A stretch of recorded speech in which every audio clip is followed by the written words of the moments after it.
but he refused to believe that he'd never see again. He didn't know how he would function as a blind person. He was a chef, and a damn good one, too. He was finally being recognized for his skill and art in the kitchen.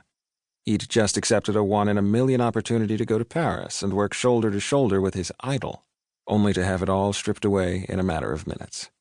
Cooking was all he'd ever known. He'd never prepared a contingency plan if anything were to ever happen, and he couldn't cook anymore. Prescott was in a state of depression he'd never thought imaginable.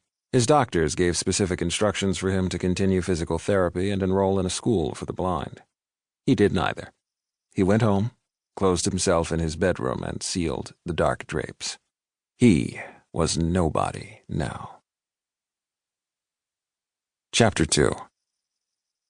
His fiancée, Angela, tried so hard in the beginning to be there for him both physically and emotionally. She waited on him hand and foot, preparing his food, picking out his clothes, even bathing him. He fussed at her constantly for doing everything for him, and then he'd turn around and fuss at her for not doing enough. He'd get extremely angry if she even hinted about them going out of the condo and having some fun together. He didn't want to leave the house because then people would see him, but he wouldn't see them.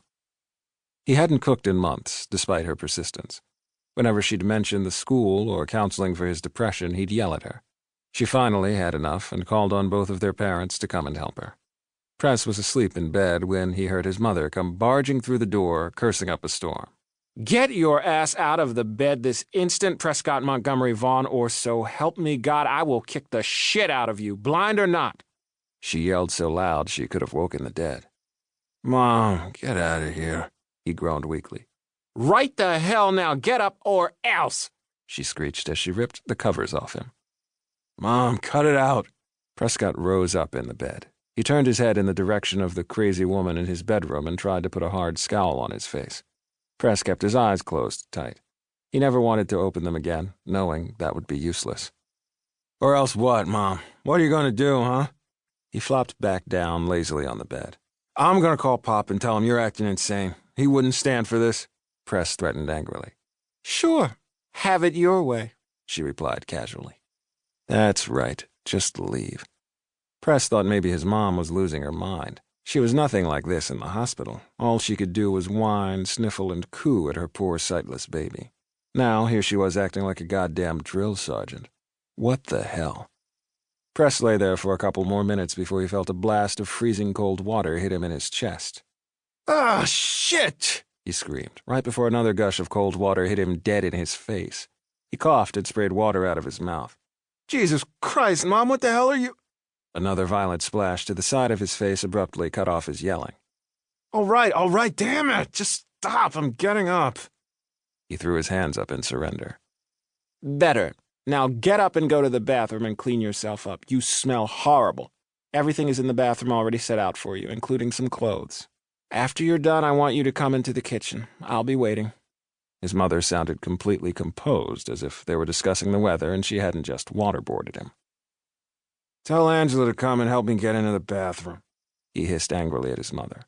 "No, Angela is busy right now. You've been living here for 2 years. Go to the bathroom yourself." On that note, she left the room. Press managed to get to the bathroom and get himself cleaned up with very little difficulty. As he let the hot water cascade over his tired body, he realized that he'd been making Angela do everything for him, including leading him around like an invalid. He was able to adjust the hot and cold knobs to the temperature he wanted. He cleaned his body, using the soap that was always in the soap holder. His shampoo and conditioner were always kept in the far left corner of the shower on the upper shelf. Press reached his hand out of the shower and grabbed a fluffy towel from off the towel rack on the wall above the wastebasket. He didn't want to attempt to shave with his wet razor, so he used his dry electric one. He was again surprised at the simplicity of the act. He put on his clothes by feeling for the tags to make sure they were turned in the right direction. He grazed his fingers along the polished wood, pulled out the top right-hand drawer underneath the sink, felt around for his deodorant, locating it immediately, and smiled. Even though the act was so minute, he'd still done it himself, and it was the first time he'd actually done anything on his own in a while. Press made his way out of his bedroom and into the main living area and heard several sets of voices. He recognized Angela talking to her parents. He stood there for a few seconds when everything went completely silent. Wow.